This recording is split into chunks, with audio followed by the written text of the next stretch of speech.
অনেক ফোক।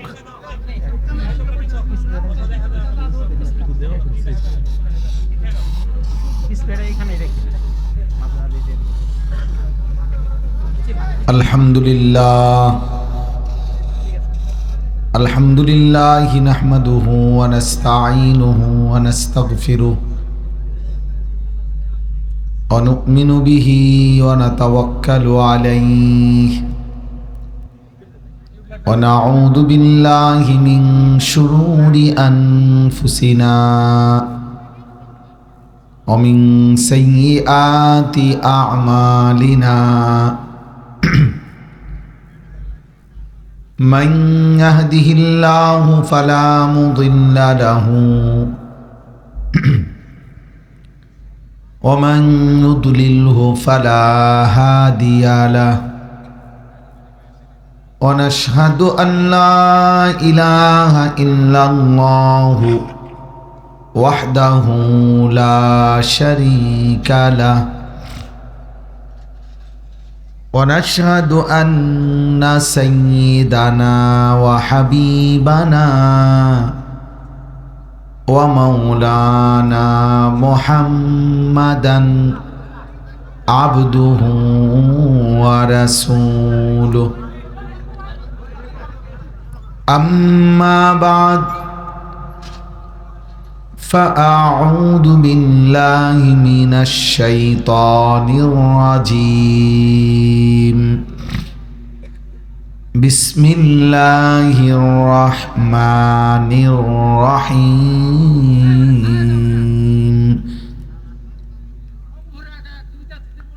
ولقد خلقنا الإنسان ونعلم ما توسوس به نفسه ونحن أقرب إليه من حبل الوريد إذ يتلقى المتلقيان عن اليمين وعن الشمال قعيد ما يلفظ من قول إلا لديه رقيب عتيد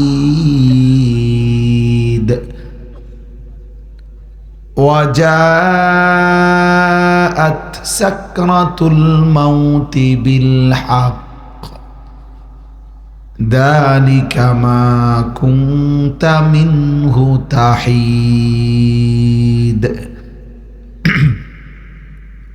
صدق الله مولانا العظيم وقال نبينا صلى الله عليه وسلم أكثروا ذكر هادم اللذات اللهم صل على محمد وعلى آل محمد كما صليت على إبراهيم وعلى آل إبراهيم إنك حميد مجيد اللهم بارك على محمد وعلى آل محمد كما باركت على إبراهيم وعلى آل إبراهيم إنك حميد مجيد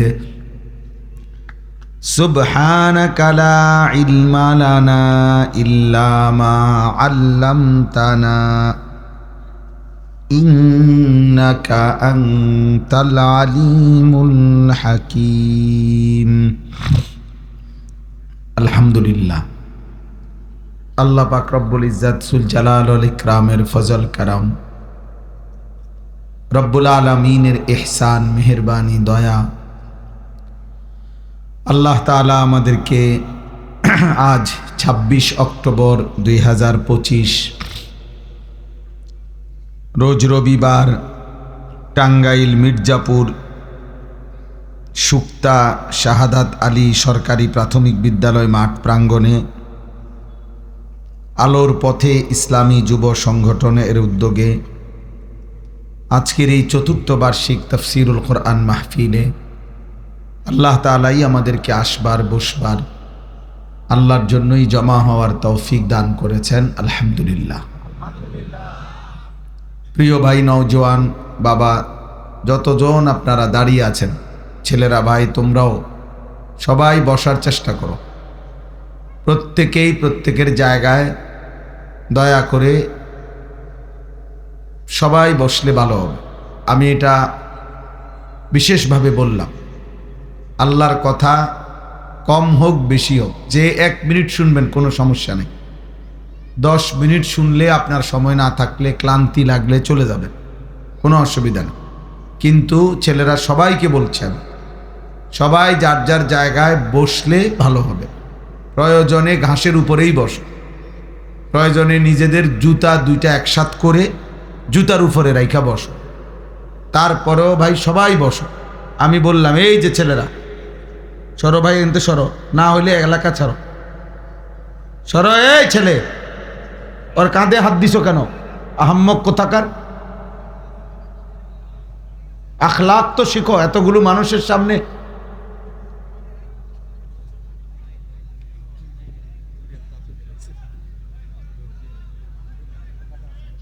হ্যাঁ, বসো ভাই, সবাই বসো। আল্লাহর কথা বসে শুনলে দিলে জমে, এটা হলো বাস্তব। এই জন্য আমি শক্ত বললাম, আল্লাহর কথা বসে শুনলে দিলে জমে। কোরআন সুন্নাহর ইলমের জন্য 2টা জিনিস জরুরি, পবিত্রতা জরুরি, আর আদব জরুরি। এজন্য এই 2টাই গুরুত্বপূর্ণ। কোরআন সুন্নাহর ইলমের জন্য পবিত্রতা জরুরি। নাপাক মানুষের কলিজায় ইলম আসে না। এজন্য দেখবেন আমরা আমাদের মাদ্রাসাগুলোতে 5-6 বছরের ছোট বাচ্চাও অজু করে বসে, আবার দাওরায়ে হাদিসের বড় ছেলেও অজু করে বসে। পবিত্রতা ইলমের জন্য একটা গুরুত্বপূর্ণ বিষয়। ইলম একটা শ্রেষ্ঠতম নিয়ামত, আজিমুশ-শান নিয়ামত। কোন মানুষের জন্য ঈমানের পরে সর্বশ্রেষ্ঠ নিয়ামত ইলম, কোরআন সুন্নাহর ইলম। এজন্য এটার জন্য তাহারাত, পবিত্রতা জরুরি। 2 নম্বরে হলো আদব জরুরি। আর অনেকগুলো আদবের মধ্যে গুরুত্বপূর্ণ হলো 1 নম্বরে মনোযোগ দিয়ে শোনা, 2 নম্বর হলো জুতা খুলে বসে শোনা। হযরত জিবরাইল আলাইহিস সালাম যতবার নবী সাল্লাল্লাহু আলাইহি সাল্লামের কাছে আসতেন মানুষের আকৃতিতে, ততবার এসে বসতেন একদম মুখোমুখি হয়ে। এরপরে নবী সাল্লাল্লাহু আলাইহি সাল্লামের সাথে কথা বলতেন, শুনতেন, বলতেন। কোরআনুল কারীমের মধ্যে আছে আল্লাহ তাআলা মুসা আলাইহিস সালামকে তুর পাহাড়ে প্রথম যেদিন কথা বলতে শুরু করছেন, সেদিন বলছেন, প্রথম দিনেই বলে দিছেন, ইন্নী আনা রব্বুক ফাখলা'না আলাইক। মুসা, আমি তোমার রব, তুমি তোমার জুতা খুলে ফেলো। কেন? আনা আখতারতুকা, আমি তোমাকে নির্বাচিত, পছন্দ করেছি, কথা বলার জন্য বাছাই করেছি। ফাসতামি' লিমা ইউহা, অতএব তুমি আমার কথা, আমার ওয়াহী মনোযোগ দিয়ে শোনো। তাইলে এই যে কোরআন শরীফে আছে সূরা তাহার মধ্যে, তখন প্রচণ্ড ওই সময় ঠান্ডা ছিল। মুসা আলাইহিস সালামের বিবি ঠান্ডায় কাঁপতেছিলেন। এই জন্য উনি গেছিলেন এই পাহাড়ের উপরে একটু আগুনের জন্য। দেখছেন যে একটা গাছের মধ্যে আগুন জ্বলতেছে, ভাবছিলেন একটা ডাল আগুন সহ আনবেন, তাহলে আগুন পোহাইলে ঠান্ডা কমবে। তাহলে স্বাভাবিকভাবে জুতা খোলার প্রশ্নই আসে না, ঠান্ডা প্রচণ্ড, বরফ। আবার দ্বিতীয়ত এটাও না যে তুর পাহাড় নিঃসন্দেহে কোনো নবীর চাইতে পাহাড় দামি হইতে পারে না, নবী দামি। তাহলে এটাও কোনো কারণ না যে পাহাড় দামি এই কারণে জুতা খুলতে বলছে, এটা তো মসজিদ না।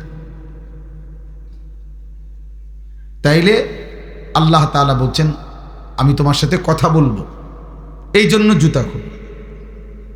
এজন্য আল্লাহর কথা জুতা খুলে শোনা, বসে শোনা আদব, এতে বরকত হয়। ধীরে ধীরে দিলের মধ্যে কথা জমে, নিজের ভিতরে অনুভূতি জাগে। আর বললাম মনোযোগ, আন্তরিকতা থাকতে হয়। যে কলস নবীজি বলছেন উদাহরণ দিয়ে, যেই কলসি উল্টায়া রাখে সেখানে আটলান্টিক মহাসাগরের পানি ঢাললেও সেই কলস এক ফোঁটাও পুড়বে না, কারণ কলস তো উল্টানো। এবার উল্টা কলসির উপরে যদি আটলান্টিক মহাসাগরের সব পানিও যদি ঢালে, কলসিটা পুড়বে? তাইলে এজন্য রাসূলুল্লাহ সাল্লাল্লাহু আলাইহি সাল্লাম বলেন, গুনাহ এবং নাফরমানি করতে করতে কিছু মানুষের দিল হয়ে যায় কাল কুজে মিরবাদান, উল্টানো কলসির মতো, গ্লাসের মতো, পাত্রের মতো। যে কলসির উল্টা পিঠে আলকাতরা মাইখা দিছে যাতে করে এক ফোঁটা পানিও না জমে। নবীজি বলেন এই কিছু মানুষ তার দিল এভাবে উল্টায় গেছে, ফলে লা ইয়ারিফু মারুফান ওয়ালা ইউনকিরু মুনকারা। এই নাফরমান এখন আর কোনো নেক কাজকে নেক কাজই মনে করে না, কোনো গুনাহকে আর তার কাছে গুনাহই মনে হয়। এটা কোনো মানুষের উপরে সবচেয়ে বড় লানত, মুসিবত। 30 বছর ধরে এক তালে মিথ্যা বলতেছে প্রতিদিন, স্বাভাবিকভাবে মিথ্যাও বলে, চাও খায়, মিথ্যা কথাও বলতেছে, ওজনেও কম দিতেছে, এই টাকাই গুনতেছে, এগুলাই ঘরে হিসাব দিতেছে। মানে এটা যে গুনাহ কোনো খবর নাই। প্রতিদিন সুদ খাইতেছে, নারী দেখতেছে, নাটক দেখতেছে, টেলিভিশন চলতেছে। আজকে 10 বছর ওনার দোকান, এক তালে চা দোকান। প্রতিদিন ঘুম থেকে আইসা দোকান খুলে টেলিভিশন অন করে, যাওয়ার সময় বন্ধ করে। আহা, নাফরমান একবারও জানে না এটা গুনাহ, তার মনেও নাই এটা যে গুনাহ। কোন মানুষের উপরে এটা আল্লাহ তাআলার সবচেয়ে বড় শাস্তি, যে তাকে আল্লাহ তাআলা আখিরাত ভুলায় দেয়, তাকে আল্লাহ তাআলা তার নিজের কল্যাণ ভুলিয়ে দেয়। সূরা হাশরের 19 নম্বর আয়াতে এই কথা আছে। আল্লাহ বলেন, ওয়ালা তাকুনু কাল্লাযীনা নাসুল্লাহা ফাআনসাহুম আনফুসাহুম। আল্লাহ বলেন, আমার বান্দা তুমি আমাকে এই পরিমাণ ভুলে যেও না আল্লাহকে, একদিন আমি তোমাকে তোমার পরিচয় ভুলায় দেব। ফাআনসাহুম আনফুসাহুম, আত্মভোলা করে দেব। তোমার আর কোনোদিন মনে পড়বে না যে তোমার কবর হবে, হাসর হবে, মিজান হবে, তোমার বিচার হবে, হিসাব হবে। এই টোটালি এই কথাগুলো তুমি ভুলে যাবা, আর কোনোদিন মনেও পড়বে না। আহা, এর চাইতে বড় লানত আর কিছু নেই। আল্লাহ বলছেন, আমার রসুলের উল্টো যে চলে, আমার ইমানদার বান্দারা যে পথে চলে তার উল্টো যে চলে, আমিও একদিন সিদ্ধান্ত নিয়ে নুয়াল্লিহি মা তাওয়াল্লা ওয়া নুসলিহি জাহান্নাম, আমিও তাকে একদিন, আমি আল্লাহ যখন সিদ্ধান্ত নিয়ে ফেলি পরে আর জান্নাত দেব না, পরে আর ফেরাবো না, পরে আর আলোর পথ দেখাবো না, তো আল্লাহ বলেন আমি তাকে সেই উল্টো পথেই চালাইতে থাকি এবং সেই পথেই একদিন জাহান্নামে ফেলে দিই। এজন্য দোস্ত আমার, এবার কথা হলো, সবগুলো হাতে ধরা মোবাইল বন্ধ করে দিতে হবে। হাতে মোবাইল ধরে একজনও ভিডিও বা রেকর্ড করা আমি স্পষ্ট নিষেধ করলাম, একজনও আমি নিষেধ করছি। এরপরে আমার নজরে পড়লে আমি ধমক দেব, তোমার উঠায় দেব। কেউ ফাইজদামি করো না বাপ, নওজোয়ান, আমি অনুরোধ করছি।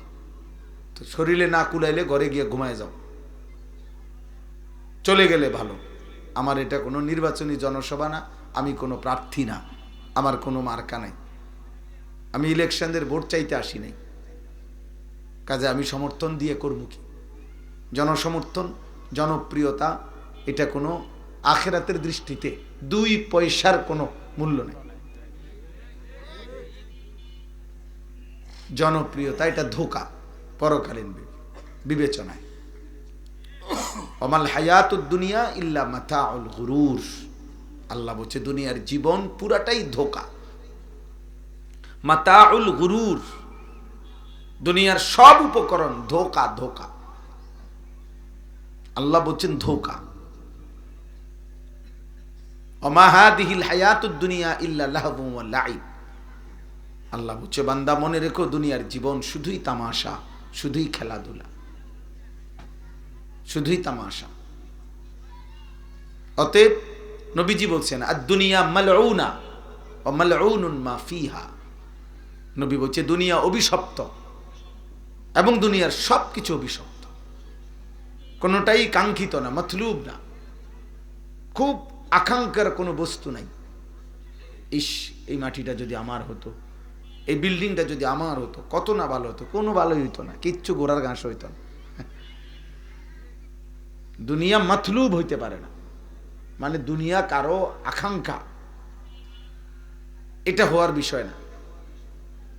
বাকি দুনিয়া চলতেছে, জরুরত পূরণ হইতেছে,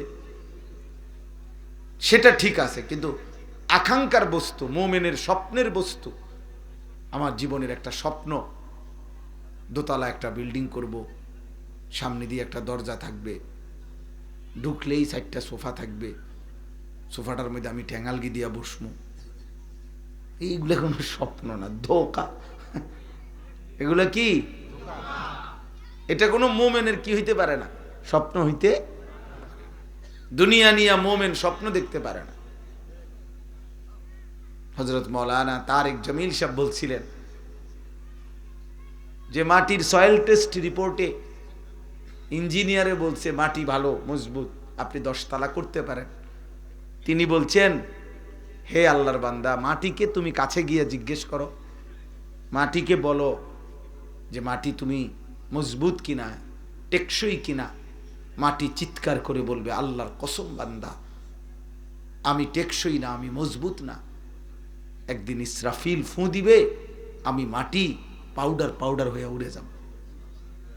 ইদা রাজ্জাতিল আরদু রাজ্জা, সূরা ওয়াকিয়াতে আছে, রেজা রেজা হয়ে যাবে, পাউডার পাউডার হয়ে যাবে। এজন্য আমি সবসময় বলি, পৃথিবীতে কেউ অমর হয় না। যে এমন ভালো কাজ করো যে যেন তুমি পৃথিবীতে অমর হয়ে থাকো। পৃথিবীতে অমর হওয়া যায় না, পৃথিবী নিজেই অমর না, পৃথিবী নিজেই ধ্বংস হয়ে যাবে। সেখানে আপনি অমর হবেন কিভাবে? আপনি অমর হবেন, স্থায়ী হবেন আখিরাতে, খালিদিনা ফিহা আবাদা। এটা কিসের ব্যাপারে বলছে? আখিরাতের ব্যাপারে, আখিরাতের ব্যাপারে।